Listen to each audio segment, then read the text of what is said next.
Welcome to Conversations with the Editors, where we ask members of our team photography and editing related questions to hear what they have to say. Annika, thank you so much for joining us. You are in your third year of photographing weddings. And Yep. I remember when you first started shooting weddings, your first year was crazy. How many weddings did you shoot in that first season? We did 30. 30 weddings.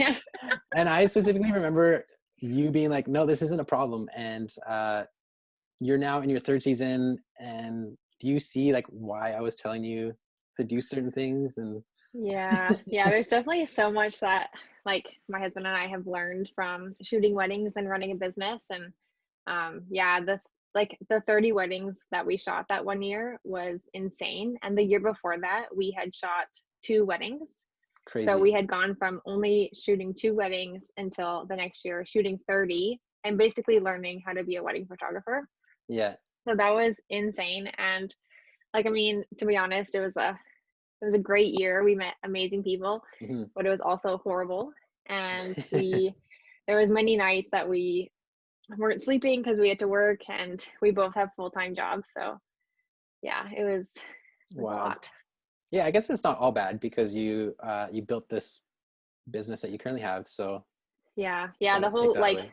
The whole reason why we took on 30 weddings was because we were new to the market and the industry, and we charged a really cheap rate, and we just pulled the number out of the sky because Yeah. that's what we thought was our worth basically. And we got 30 weddings, and we didn't have any fun that year. We didn't go go on dates or anything, and we just worked, but like we wanted to get our name out there.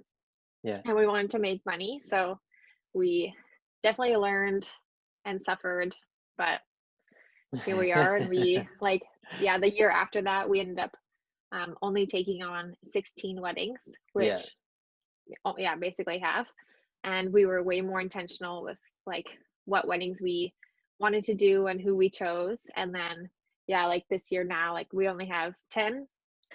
So I think we're just becoming more reasonable with our time and what we can actually take on. Yeah. Yeah. Amazing. Well, now that you're like in the clear and you're thinking clearly now, Yeah. running a business the way you should be running it, but still like that first year is still fresh in your mind because it wasn't that long ago and it was such a wild ride. I remember chatting a lot with you that first year about different things. What are your biggest takeaways from that first year, and what is some advice you can give to somebody looking to get into wedding photography and what they can expect in like that first year? Definitely the biggest takeaways would be having like a clear mindset and why to like starting a business and shooting weddings specifically. Because if you we didn't have a goal. Our only reason why we're shooting weddings was because it was fun, people asked us to, and we could make money. Yeah.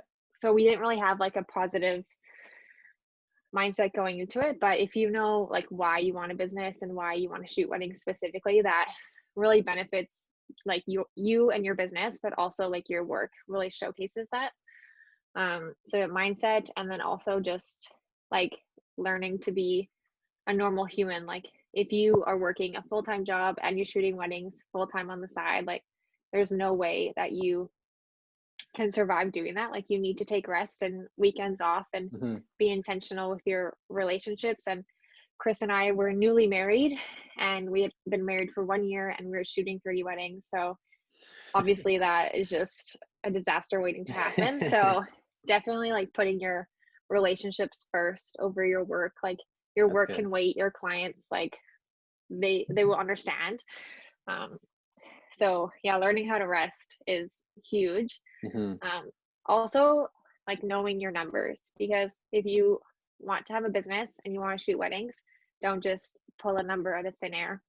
Yeah. Like when we started, that's what we did. We looked at other photographers and we're like, okay, like they're amazing and they've been shooting for a while. This is what they charge. Yeah. And then we look at someone else, and then we would base our worth and our value on the other people.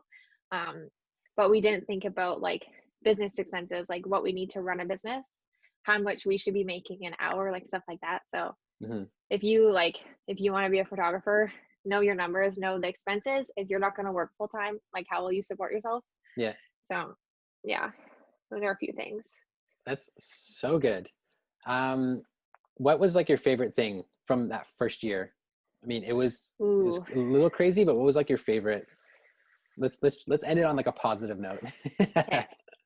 I think, well, I mean, I guess it kind of goes against what I've said, but like my favorite thing was like that we were so busy, because basically almost every weekend from March to November, we had a wedding, and it was always like a big party that we got to go to on the weekend. And like we knew some of the couples, which was really nice. So when we got to the wedding, like we could just like party with them and dance and hang out. And I think, yeah, like the best thing was that we got to be a part of 30 different weddings, and they all ranged from like your classic Canadian wedding to like more cultural weddings, and like we did some destination weddings.